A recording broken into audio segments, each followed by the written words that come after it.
Miren, la prédica o la palabra que el Señor ha puesto en mi corazón en el día de hoy se trata de Santiago 1:8, el doble ánimo.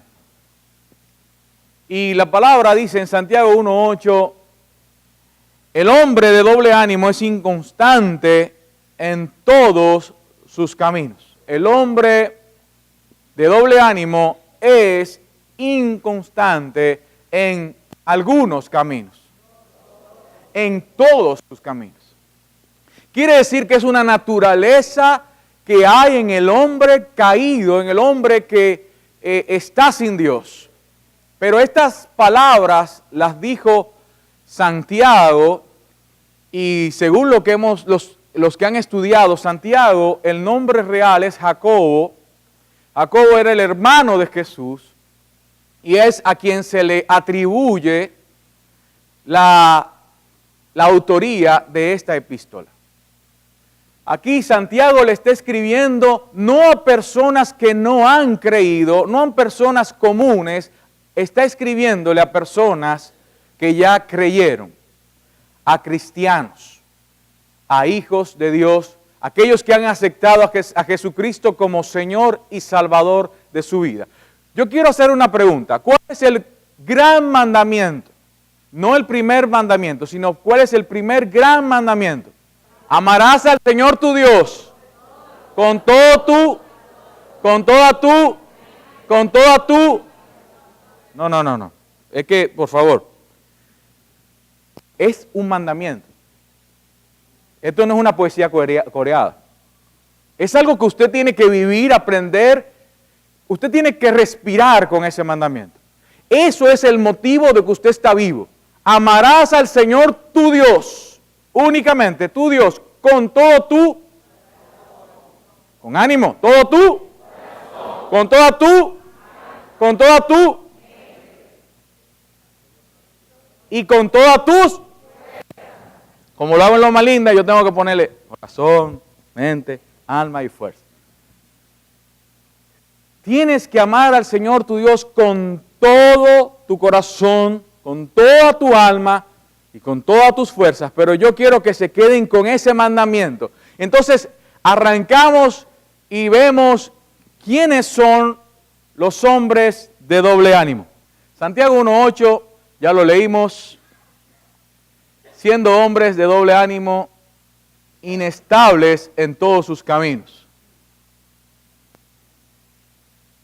Y las mujeres saben cómo caminar, pero ni aún las mujeres más expertas en tacos altos saben caminar sobre una cuerda tensada. ¿Ok? Vamos a ver a quiénes les escribe Jacobo.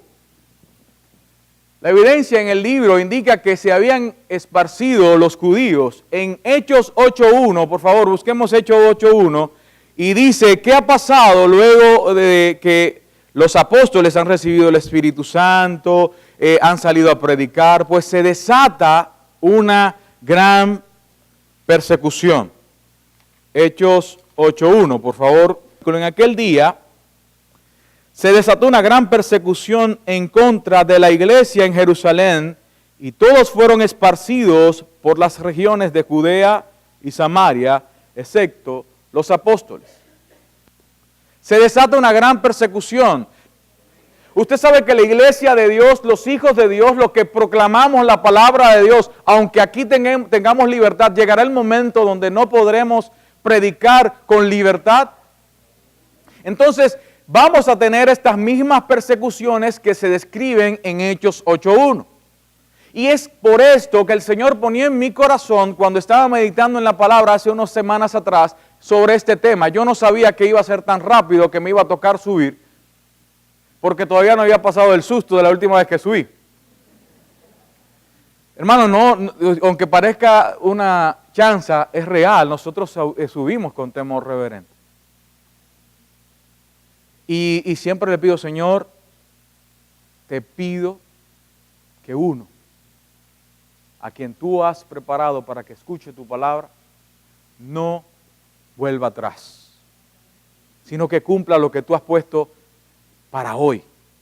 Y yo sé que esta palabra es para toda la iglesia, no es para uno. Mi hermano, ustedes, los que estamos aquí, en momento de persecución, tenemos que tomar decisiones, y si no nos afirmamos ahora en su palabra, el día de mañana, cuando estemos enfrente de los verdugos, de aquellos que nos van a estar reclamando, ¿a quién vas a servir? Entonces tú tienes que tomar una decisión en ese momento, pero tu decisión en el día de mañana se tiene que afirmar hoy. Y si tú no te afirmas hoy en la palabra de Dios, entonces cuando seas probado, no podrás perseverar. Y es por eso que el Señor ponía en mi corazón el doble ánimo, porque la iglesia de Dios tiene una advertencia en Apocalipsis que dice: a los que son tibios, los vomitaré de mi boca. Yo no vengo a hablarte palabras bonitas. Mi hermano, si hoy las palabras que voy a decir te crean roncha, yo glorifico a Dios porque en Él tienes ungüento, pero te tiene que picar. Porque me picó y me sigue picando. Porque todos los que somos hijos de Dios tenemos que entender que Él es Dios misericordioso, que Él es justo, pero también que su palabra nos advierte para nosotros en el día de mañana no cometer los errores que nos van a perjudicar cuando nos encontremos delante de Dios. No podemos justificarnos delante de Él diciendo: Señor, perdóname, es que yo nunca escuché de esto. En ese momento, la iglesia sufre una persecución y los hijos de Dios, los judíos o los cristianos que habían creído en Él, estaban siendo sometidos a prueba, estaban siendo echados de sus casas, estaban siendo separados de sus familias, estaban siendo separados y habían roto todos los lazos de negocio, de trabajo que tenían. Estas personas que vivían en Jerusalén tenían que salir corriendo por causa del Evangelio. Y cuando esto pasa, toda nuestra vida se trastorna. Cuando una persona tiene que salir e emigrar a otro lado, no por voluntad propia, sino porque te lo están imponiendo y porque tú tienes que tomar una decisión: o me voy o me quedo y me avergüenzo de Cristo. Y la palabra dice que el que no me reconozca delante de los hombres, yo tampoco lo reconoceré delante de mis padres, de mi Padre. El propósito, uno de los propósitos principales era animarlo en medio de una aflicción. Segundo propósito, corregir ciertos errores que se encontraban entre ellos. Cuando lean ustedes la carta de Santiago van a encontrar muchas cosas. Entre ellas se les pide a ellos que su fe no falte. Y que su fe va a ser probada. Y que la prueba va a producir paciencia. Y vamos a leer ese capítulo completo. Pero yo quiero que ustedes se entiendan algo. Esto lo escribió Santiago posiblemente unos 30 o 40 años después de que Cristo ya ha muerto. Aproximadamente. No hay fechas exactas. Estamos hablando de que la otra parte era enseñarles a cómo vivir en un tiempo de y aflicción. Yo quiero que por favor, enseñarles a cómo vivir en un tiempo de y aflicción. Y Mateo 24, Jesús pregunta: ¿acaso cuando Él regrese encontrará qué?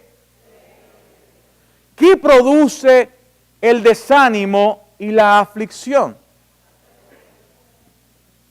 Si usted está desanimado, afligido, puede producirse dos cosas. La primera, apartarse de Dios.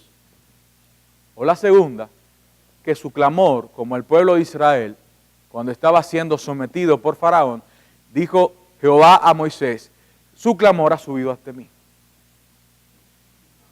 Y en Apocalipsis dice: la sangre de aquellos clama.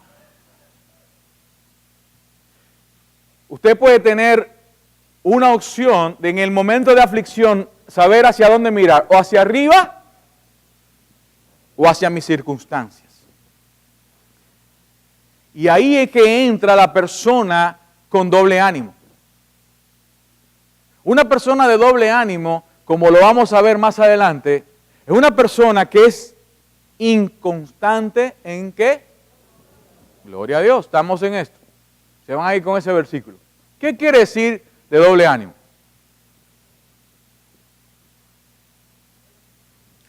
Como sabrán, algunos de nosotros estamos estudiando griego. Y la palabra doble ánimo se encuentra solamente en dos pasajes de manera literal. ¿Y ustedes saben cuáles son? Santiago 1:8 y Santiago 4:8. Es decir, que esta palabra, que es una palabra en griego, nosotros la traducimos en dos palabras, doble ánimo.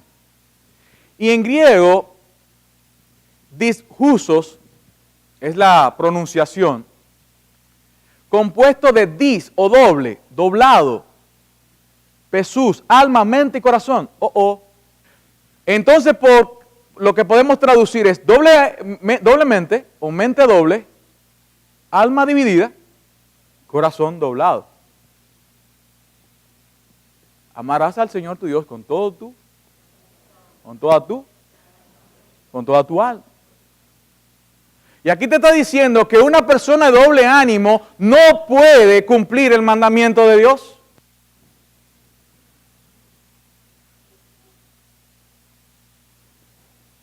Silencio. Gloria a Dios por el amén. Mi suegra. Doble ánimo. Pero vamos a seguir. ¿Qué quiere decir doble ánimo? Vamos a seguir buscando algunas cosas. Esta foto está interesante.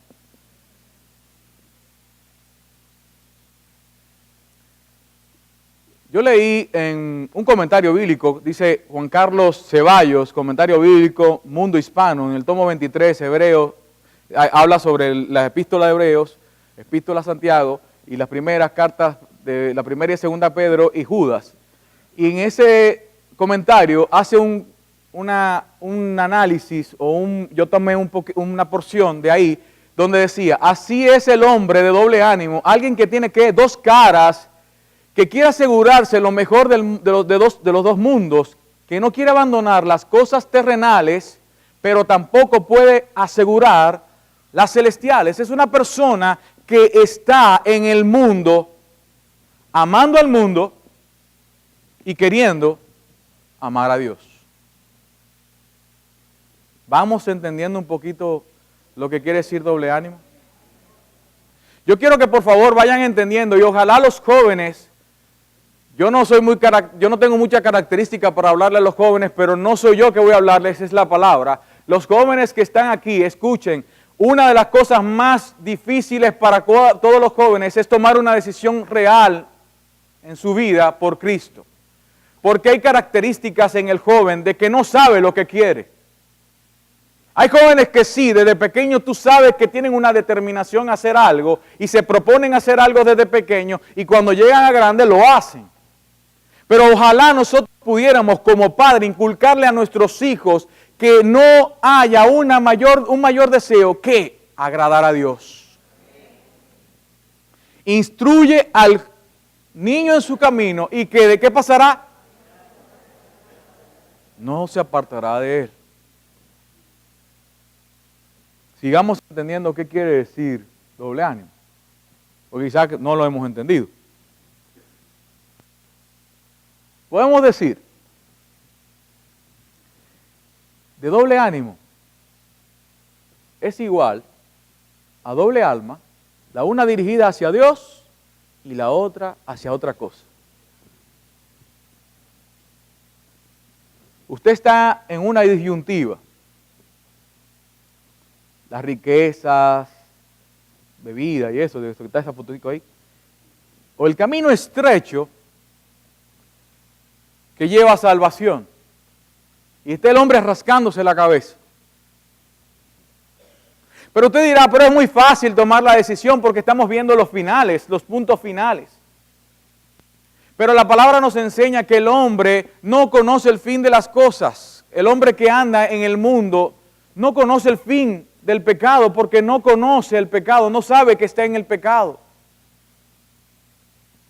Pero nosotros sí. Acuérdense que le estamos hablando a una iglesia que conoce de Cristo. Estamos hablando a aquellos que han escuchado la palabra de Dios y se le ha revelado la palabra diciendo, esto no le agrada a Dios, por ende, lo que no le agrada a Dios te lleva a muerte. Yo siempre pregunto cuando inicio el discipulado, y perdona que le haga algunos paréntesis, ¿quiénes han tomado discipulado de botella de leche?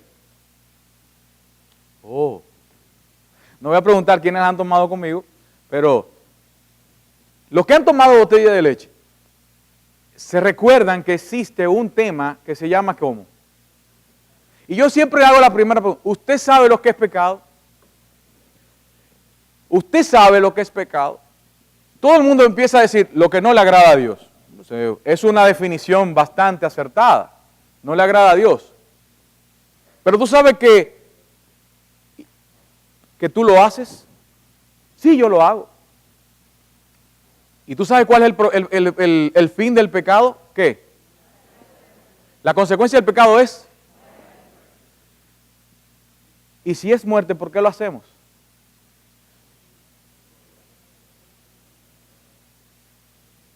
Porque nos gusta. Y entonces, porque nos gusta, nosotros entramos en un conflicto con Dios, identificar, y si a mí me gusta, ¿por qué a Dios no le gusta? Porque es a Dios que se le cogió conmigo para decirme que eso era pecado y no quiere que yo viva bien. No. Dios quiere lo mejor para su creación, Dios quiere lo mejor para sus hijos, pero eso que es mejor para sus hijos, a sus hijos no le gusta. Como la vacuna no le va a gustar a su hijo que usted se la ponga, pero tiene que ponérsela porque si no se va a enfermar y si se enferma se muere. Pero no le va a gustar la vacuna. No le va a gustar conocer que eso que tú conoces como pecado no es lo que a Dios no le agrada, es lo que a ti no te conviene. Y cuando tú lo emprendes de esa manera, que el pecado no te conviene, que el pecado te va a llevar a la muerte, que el pecado es una decisión por la cual tú no debes de tomar, que aunque te guste tienes que renunciar a él, y ahí empieza el doble ánimo. ¿Por qué? Porque no quiero renunciar al pecado, porque no he identificado que esas cosas que no le agradan a Dios son las que me van a llevar a un camino de perdición y muerte. Pero nosotros a veces nos sentamos en la iglesia y nos acomodamos y vivimos dos vidas. Y queremos andar bien con el mundo y queremos andar bien con Dios y decir yo voy el domingo a la iglesia. Y nosotros tenemos que salir de esa casilla de la iglesia tradicional, que es esa casilla de que yo voy y cumplo. Jesús dijo, no necesito que nadie me dé testimonio del hombre porque yo conozco. Hermano, usted puede entrar todos los domingos, todos los martes, todos los lunes, todos los miércoles, todos los viernes, todos los sábados. Usted puede ir a vivir en la casa de Dios, pero si su vida no agrada a Dios porque usted ama al mundo, el que ama al mundo se constituye. Mi hermano, en este tiempo, amar al mundo, cuando la palabra de Dios en Juan, en la epístola de Juan y en varias epístolas, habla de mundo, está hablando de la condición del mundo como generación. No estamos hablando del globo terráqueo, no estamos hablando solamente de la creación, sino como la conducta en que tú y yo hemos vivido. Efesios 2 dice, la corriente de este siglo. Está hablándonos a nosotros de cuando se habla de mundo, se habla de la estructura en que tú y yo vivimos. Y es difícil renunciar al mundo. ¿Por qué? ¿Por qué es difícil renunciar al mundo? Trataremos de encontrar la respuesta. Y no será una misión imposible. Es posible porque Cristo murió por eso. Veamos estos versículos paralelos. Vamos a ver estos dos versículos donde le había dicho que están las dos, esta palabra en griego, están en dos momentos en la misma epístola y se cree que la persona que la acuñó es este autor.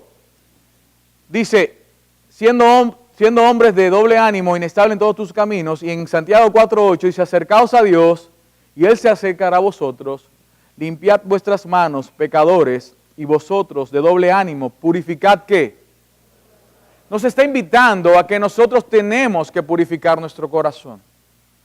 Pero ¿por qué no le decimos, Señor, purifícame? Señor, límpiame. Señor, cámbiame. ¿A quién es que se le está dando el mandato de purificarse?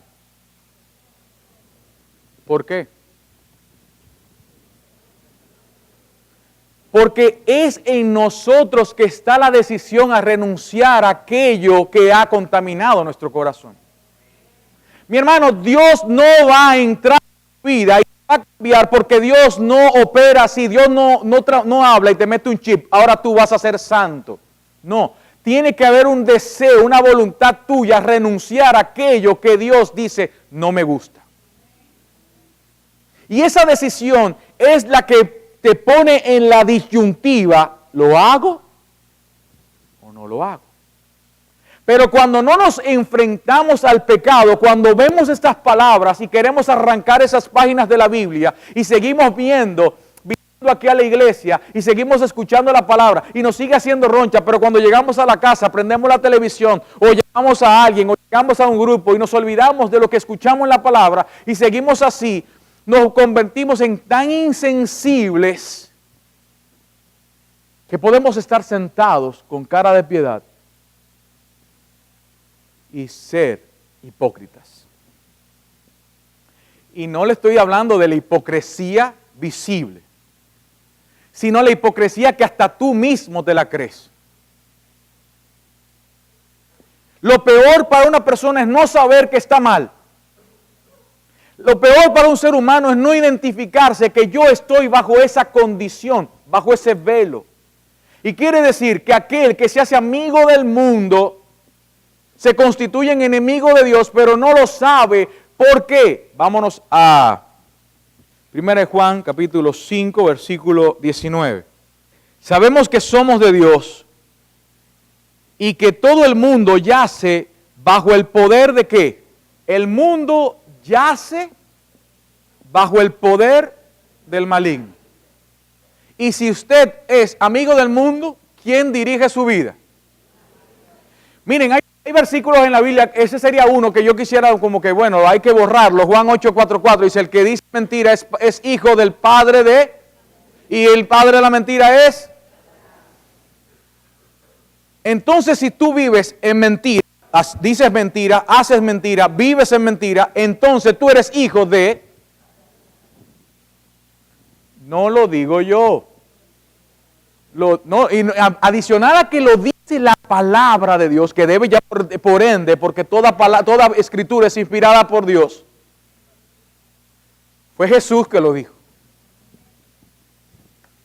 Es decir, adicional a que Dios la reveló y la inspiró al autor de Juan, el mismo apóstol. Dice la palabra en Juan 14 y 16, cuando habla del Espíritu Santo, es una promesa, dice, y Él os guiará a toda verdad, y os recordará aquellas cosas que yo os he hablado.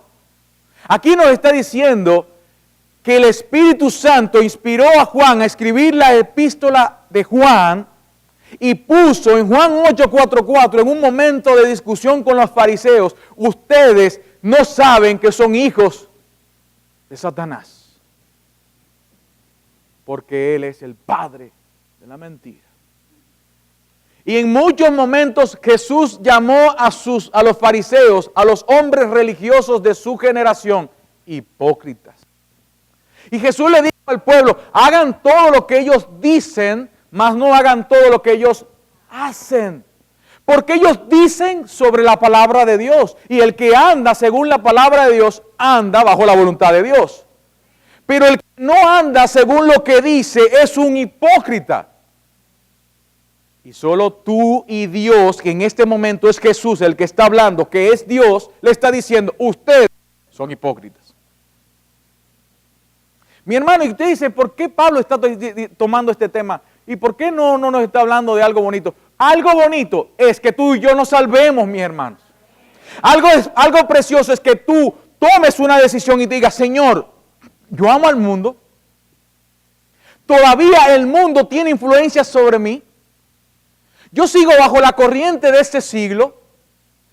Yo tengo que detenerme en un momento en mi vida y decir, yo tengo que hacer un cambio para poder encontrarme delante de Dios y decir, que escuchar a mi Dios decir, buen siervo fiel, sobre poco fuiste fiel, sobre mucho te pondré. Entra en el gozo del Señor. O bien aventurado de mi Padre. Hermanos, vuelvo y le digo, si le hizo roncha, ráquese.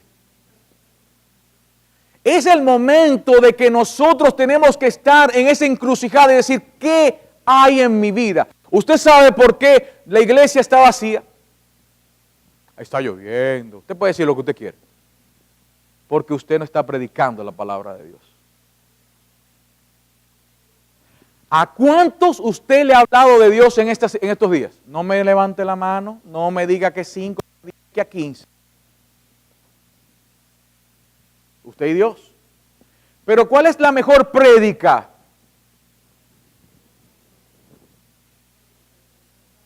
Tu testimonio.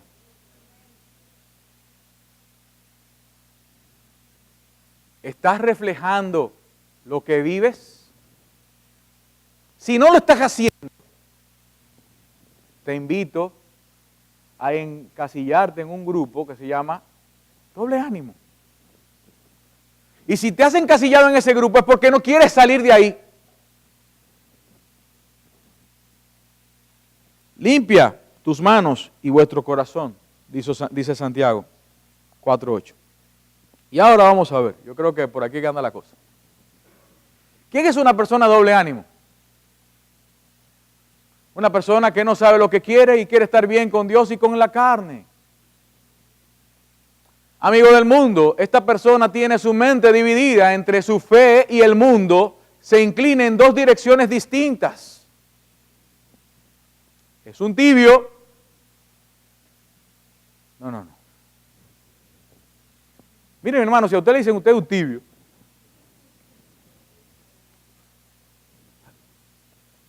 recoja, vaya a orar, póstrese. David le dijeron, usted eres pecador, ¡uf!, para el suelo. Reconoció su condición delante de Dios, porque cuando le vino a hablar el profeta de su condición, él reconoció que había pecado. Yo muchas veces he tenido que reconocer, yo he estado tibio. Y yo tengo que postrarme y decir, Señor, perdóname porque hoy amé más al mundo que a ti. Hoy yo tengo que desechar todas aquellas cosas que no me agradan. Padre, perdóname. Y no seguir viviendo como si nada pasa. Último, indeterminado. Ni tibios, ni indeterminados. Yo no he estado hablando muchas veces. Ese grupo no le agrada a Dios. Ese grupo de tibios indeterminados no le agrada a Dios. Hermano, yo no quiero que tú vayas a la presencia de Dios o que vayamos a la presencia de Dios y no digas, nadie me lo dijo. Yo me estoy parando aquí y te lo estoy diciendo. No le agrada a Dios a aquellos que andan coqueteando con el mundo y que andan coqueteando con Dios, porque con Dios no se coquetea. Ay, yo voy a agradar a Dios hoy. Embute, si en su corazón usted no lo agrada, no lo va a agradar con los labios, porque este pueblo de labios me honra, pero su corazón está lejos de mí. Ese es un tibio. Seguimos.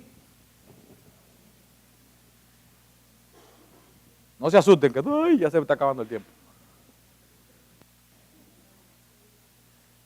Y como decía mi hermano Abelardo, ahora que se está poniendo bueno. Mi hermano, ¿tiene permiso para hacerme señas? Perdóname, ahora era el te amo. No es al señor que está, la ve a mi esposa que está ahí. ¿Quién es una persona de doble ánimo? Según Sergio Scataglini, autor de 2 libros, y uno de ellos es El fuego de su santidad y el otro es 12 transgresiones, habla de 12 ejemplos de la palabra de Dios, que habla de hombres de Dios que han cometido transgresiones, y una de ellas es de Sansón. Y cuando estaba mencionando eso, en uno de los pasajes dice, Sergio, dice, es una persona que tiene los pies en la iglesia, pero los ojos en el mundo. Y Jesús nos dijo en Juan 17, Padre, no te pido que los saques del mundo, sino que los guardes. ¿Qué nos está diciendo Jesús con esa oración? Pero mejor hubiese sido, Señor, sácalos del mundo. Presérvalos del mundo. Señor, que no se influencien. No, es que tienen que estar en el mundo porque la luz vino para alumbrar en las tinieblas. Pero dijo, guárdalos del maligno porque el maligno va a hacer todas las cosas para fascinarnos, para atraernos, para seducirnos, para pegarnos y para provocar en nosotros una tendencia a tener 2 vertientes. Muchas veces hemos escuchado a predicadores y evangelistas diciendo, existen 2 caminos. No, mi hermano, existe un solo camino.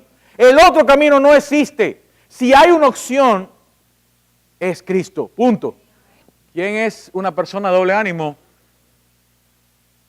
Y dice, en la Biblia Plenitud nos dice lo siguiente, hablando de Santiago 1:8, el hombre de doble ánimo es una persona arrastrada en 2 direcciones opuestas. ¿Usted se imagina eso? Usted está siendo arrastrado, influenciado hacia 2 lugares. Usted quiere ir para un lado y dice, Pablo decía, es que hago lo que quiero, no hago lo que quiero hacer, sino lo que no quiero hacer, eso hago. Hay una lucha en nuestro interior. Esa lucha le presenta a los hijos de Dios. Es decir, no, tú no eres una persona extraña, tú no eres un extraterrestre, tú eres un siervo que ciertamente esa batalla está dentro de ti, pero esa batalla se gana en de tomar una decisión correcta. Y dice más adelante, 2 direcciones, sus lealtades están divididas y a causa de su falta de ¿qué? Dios. Vacila entre la fe. ¿Qué afecta a la incredulidad? La fe. Tú quieres sí agradar a Dios, pero no le crees a Dios. Tal persona es inconstante en todos sus caminos, no solo en su vida de oración. Miren, mi hermano, mire por dónde va la cosa. ¿Cómo empieza una persona a ser inconstante? ¿Usted sabe lo que es una persona inconstante? Cuando una persona está inestable, debe sentirse incómodo. Pero si el inestable se acomoda, ahí puede perecer. Nosotros necesitamos la seguridad de Dios. Dice que Él nos sacó del lodo cenagoso y puso mis pies sobre peña. Nos llevó al lugar que seguro, porque nosotros no fuimos creados para estar en el agua. No nos salimos, pero tenemos que vivir en el. Algunos pecan y eso, pero hay otros que no. Hay otros que no. Yo soy uno de ellos. Y yo necesitaba sentir la seguridad y eso me debe de ayudar a mí a no andar en 2 ánimos. Miren, la persona que anda vacilando en su mente no tiene paz. Vive angustiado, vive desesperanzado, vive en una depresión constante porque no sabe qué hacer.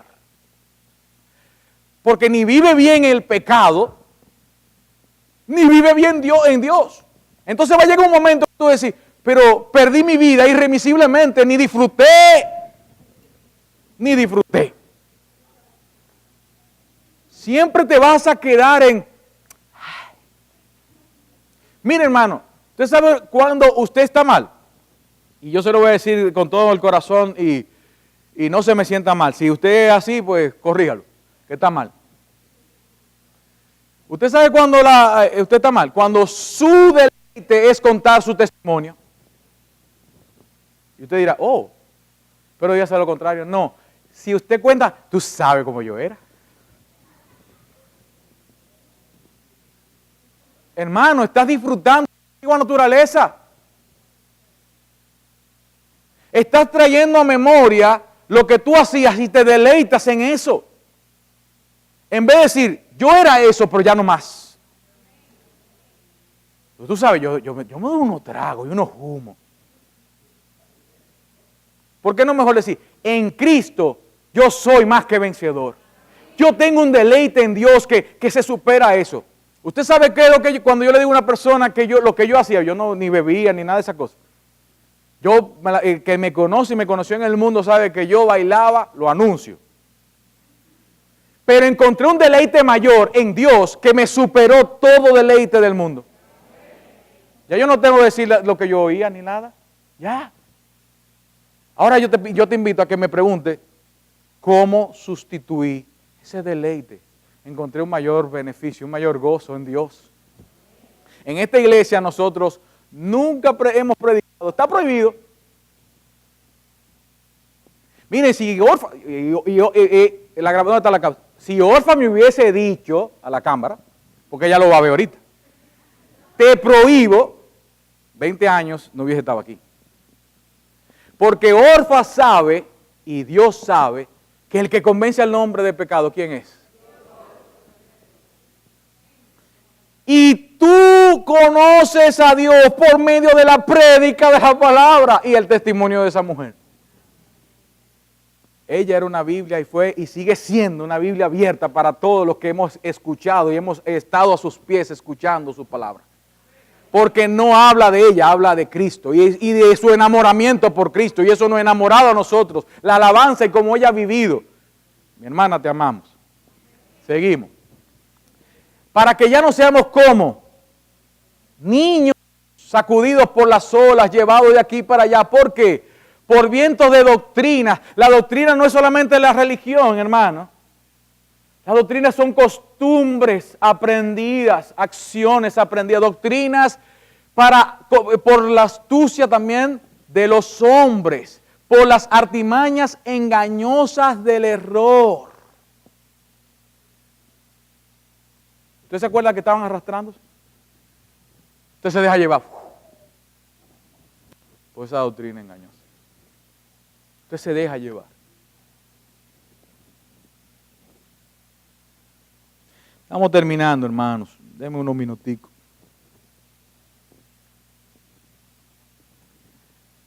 Juan 2, 15 al 17 dice, no améis al mundo ni las cosas que están en el mundo, y si alguno ama al mundo, el amor del Padre no está en él. ¿Cuál es el amor del Padre? Y este es el amor del Padre, que conozcan a quién, al Padre y a Jesucristo, a quien tú has enviado. ¿Se recuerdan de ese versículo? Si tú amas al mundo, Cristo no está en ti, y el Padre tampoco. Hablamos al principio que el doble ánimo no puede cumplir el primer gran mandamiento. Si tú fallas el primer gran mandamiento, no puedes cumplir ninguno de los otros. Porque todo lo que hay en el mundo, yo quiero que analicemos esto, la pasión de la carne, el deseo de mi corazón, el anhelo de mi corazón, mi anhelo puede ser muy diferente al tuyo, mis anhelos, mis sueños, mis pasiones pueden ser muy diferentes al tuyo, por eso habla ahí de la carne. Y dice, ¿la pasión de qué? Eva cuando escuchó a Satanás y dice, y vio con sus ojos que era bueno para alcanzar. La pasión de nuestros ojos, los mercadólogos durante años han aprendido que las necesidades no existen, se crean.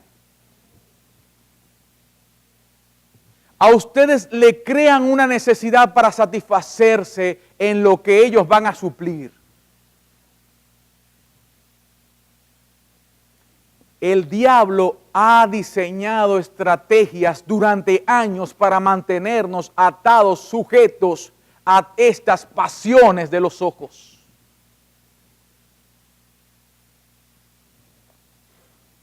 Y la arrogancia de la vida.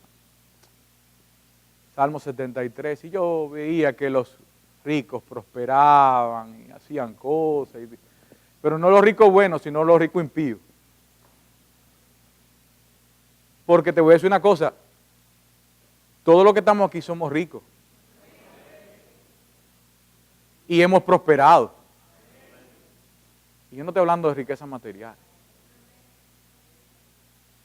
Hay el Salmo 119 dice que el mayor deleite de David era la palabra de Dios más que todo el oro refinado. Versículo 17. Y el mundo pasa y también, pero el que hace la voluntad de Dios permanece ¿para cuándo?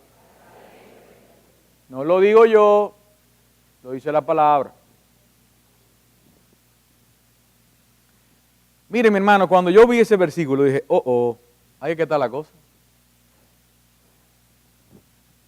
Elías, al pueblo de Israel, están sumergidos una vez más a adorar a Baal y se han desviado y sus gobernantes han desviado al pueblo y el pueblo pues se volcó y tuvo Dios que mandar un castigo por 3 años ahí, una sequía, 3 años y medio, y en ese momento, antes de que ya los profetas de Baal habían hecho todas sus cuestiones, todas sus musarañas, y no había pasado nada. Entonces, Elías se para y dice, ¿hasta cuándo claudicaréis?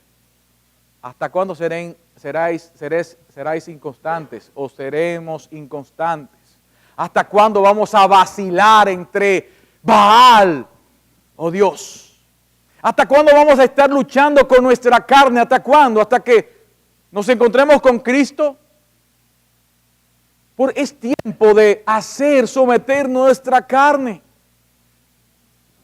Es tiempo de que nuestra mente sea sometida a la obediencia a Cristo. Es tiempo de que nuestro cuerpo sean sacrificios vivos, aceptables, agradables a Dios. Para que encontremos cuál es la buena voluntad de Dios, la buena, agradable y perfecta, tenemos que sacrificar nuestra mente, nuestro cuerpo y decir, Señor, yo necesito ser renovado.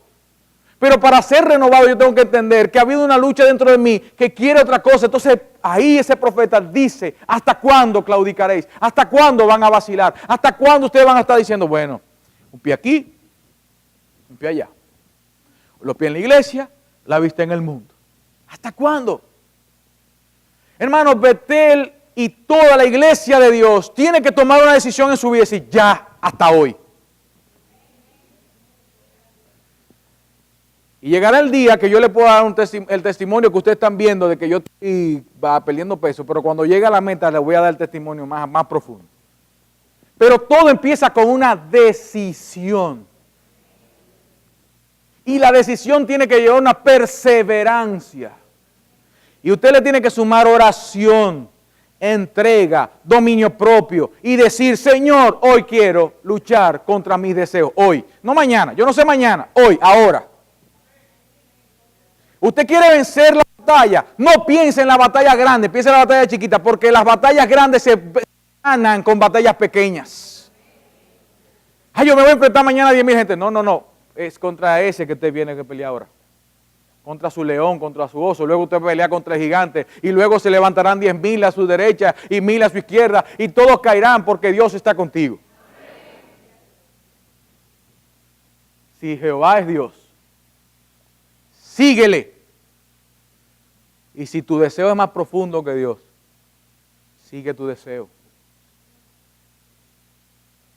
Y vas a perecer. Ahora tú quieres vivir y vivir la promesa de tener una vida abundante. Mi hermano, ¿usted quiere tener una vida abundante? Todos queremos tener una vida abundante.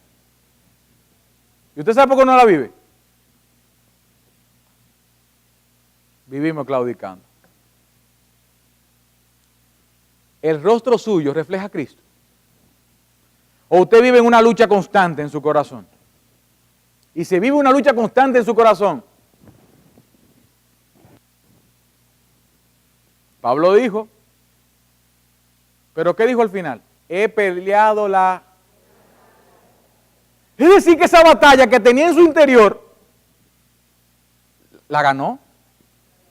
Si no hubiésemos quedado, bueno, pero Pablo dijo que lo que no quiero eso hago y lo que quiero hacer no lo hago. Si se hubiese quedado ahí el evangelio, las epístolas y las cartas, dice, bueno, pero el testimonio de Pablo no. Azotado tantas veces, golpeado, perseguido, apedreado, prisionero, naufragó varias. Si el tipo cogió lucha. Y al final dijo, he peleado. Está buena batalla.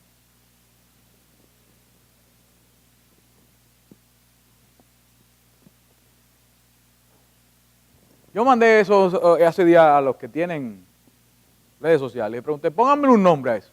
Los caminos. Yo le pondría punto de no retorno.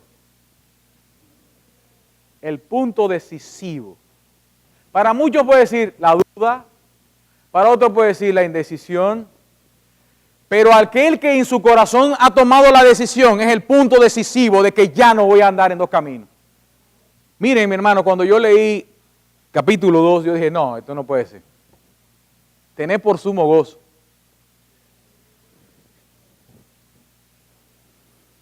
Tened por sumo gozo, hermanos míos, que os halléis en diversas pruebas. ¡Wow!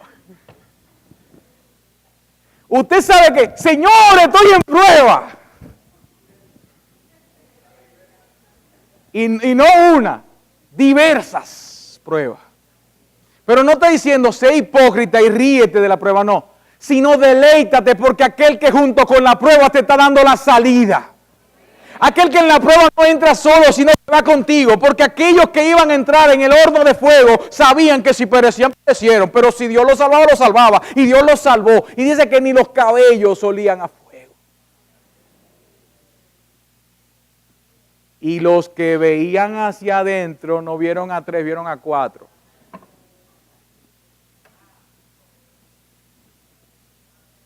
Sumo gozo. Él sabe lo que yo quiero decir. Sabiendo que la prueba de vuestra, ¿qué? Produce paciencia y que la paciencia tenga su perfecto resultado. Ay, ay, ay. Para que seáis perfectos. Ya no va a tener corazón dividido. Tenga su perfecto resultado para que seáis perfectos y completos sin que os falte nada. Pero si alguno de vosotros se ve falto de sabiduría, que la pida a Dios, el cual da a todos abundantemente y sin reproche, y se la dará. Miren, mi hermano, miren, yo quiero que tú ahora, como le decía el sábado a unos hermanos, yo voy a tomar lo que hacen mis hermanos. Dígale al que está al lado. Dígale, mírese para el lado. ¿Ya lo está mirando? Hermano mío, si te falta sabiduría, pídela a Dios, que sin reproche, Él te la va a dar. ¿Usted sabe qué quiere decir sin reproche? No decir, mi hermano otra vez va a pedir sabiduría. Otra vez va a volver a pedir lo mismo. No, mi hermano, Él te está diciendo que no te va a reprochar, te va a decir, te la voy a dar. Te la voy a dar porque yo sé que tú la necesitas. Porque yo sé que para que tu fe se fortalezca, tú necesitas mi sabiduría. ¿Y la sabiduría qué es? El principio de la sabiduría ¿qué es? Y si yo temo a Dios, yo voy a andar agradando a Dios con toda mi vida. Yo no voy a andar vacilante, ya voy a andar con fe. Y toda incredulidad y toda duda se va. Gloria a Dios. No piense. Ahora nos vamos a la otra parte. Pero que pida con fe. Mire, mi hermano, pida con fe, sin dudar.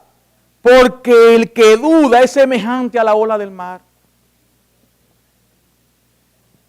impulsada por el viento y echada de una parte a otra. No piense pues ese hombre que recibirá cosa alguna del Señor.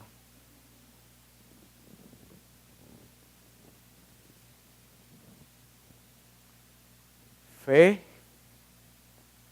sabiduría. Pídala. Pida con fe. Pida esa sabiduría. Pida, Señor, yo necesito tener ese temor de ti. Yo necesito de verdad, Señor, ser cambiado. Yo necesito hoy tomar una decisión. Yo no quiero ser vacilante. Yo no quiero ser inconstante. Yo no quiero ser una persona de doble ánimo. Yo no quiero dudar. Y ahora diga, Señor, dígalo usted, Señor, quita toda incredulidad y sea decapitado el gigante de la incredulidad en medio de nosotros.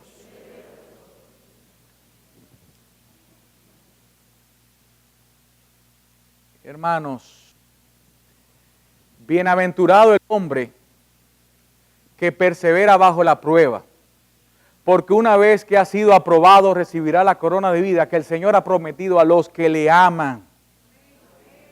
Hermano, yo te invito a que tú quieras esa corona. Yo te invito a ti que tú quieras perseverar en la prueba. Yo te invito a ti que tú ahora digas, desecho toda duda. Yo quiero desechar la duda que me lleva a no tomar la decisión por el verdadero camino. Yo te invito, hermano, que tú digas, yo quiero cambiar. Yo quiero dejar de ser igual. Yo quiero ahora tomar la decisión por Cristo. Y el que no lo conoce y que está aquí, hermano, amigo que nos visitas, si quieres a Cristo, ven. Mi hermano, ciertamente hay prueba, pero hay mayor deleite en saber que estamos en los brazos de nuestro amado, que aquel que está en medio de nosotros en la barca, sentado, que podemos clamar, Señor, levántate, y Él puede decir a la tempestad, mudece. Tú puedes estar en medio de una tormenta y ver un fantasma y tener temor y decir, no temas que soy yo. Ven a mí. Y Pedro tomó una decisión y dijo, voy. Y mientras miraba a Jesús, no se hundía y caminaba sobre las aguas y sobre las olas. Y no se dejó arrastrar ni de un lado ni de otro. Pero cuando dudó, empezó a hundirse. Y el Señor no, como nos vemos ahora, Él dijo, Señor, sálvanos. Y extendiendo la mano, Jesús lo tomó y luego que lo tenía firme, asegurado, sobre aquel que es nuestra peña, sobre aquel que es la roca de nuestra salvación. Cuando lo estaba ahí, le dijo, ¿por qué dudaste?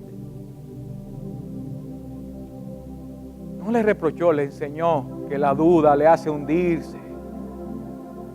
Si tú estás ahora en duda, si tú no sabes qué hacer, si tú no sabes qué decisión tomar ahora, aférrate a Jesús. Dile, yo no quiero ser más de doble ánimo. Yo no quiero que en medio de la persecución que se pueda desatar mañana, pasado, dentro de 15 días, o 1 año, 2 años, tu fe falte. ¿Qué le dijo Jesús a Pedro? El Satanás ha pedido tu alma para zarandearte, pero yo he orado para que tu fe no falte. Y una vez vuelvas, ya Jesús le había dicho, vas a volver.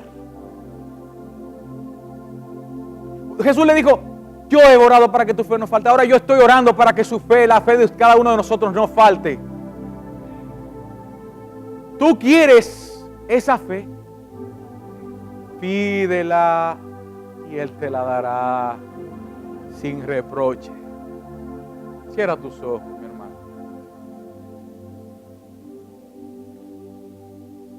Señor, hemos andado en 2 caminos. Y muchas veces nos hemos encontrado en esa disyuntiva de qué hacer, qué decisión tomar, hacia dónde voy. Mi corazón se inclina hacia algo que no es lo que tú quieres. Pero hoy yo quiero, Señor, seguirte a ti, aunque mi corazón se incline. No le haré caso a mi corazón y lo limpiaré de todo deseo engañoso, de toda mentira que se ha alojado en mi corazón, porque quiero agradarte. Porque tú eres el que estás conmigo. Porque tú eres el que ha prometido guiarnos a toda verdad. Y tu verdad nos hará libres.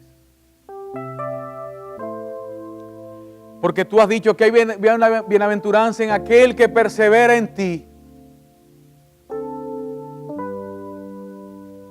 Porque tú eres mi sustentador, tú eres nuestra roca, tú eres nuestra firmeza, tú eres nuestro escudo, nuestro baluarte.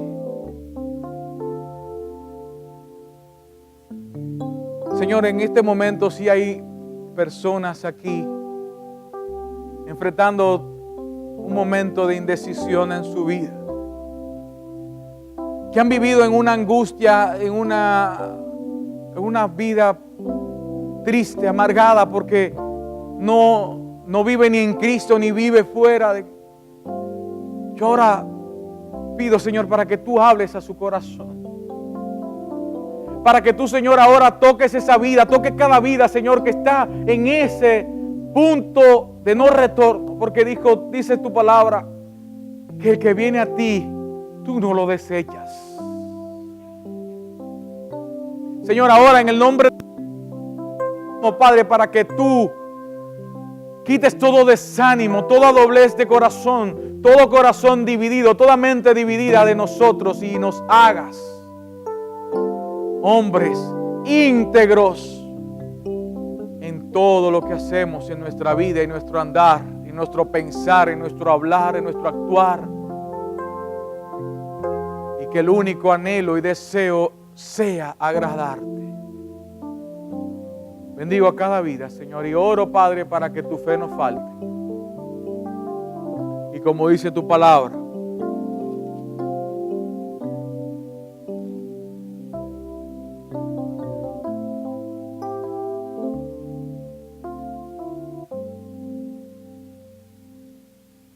humillaos en la presencia del Señor, y Él os exaltará. El que se humilla será exaltado. En el nombre de Jesús.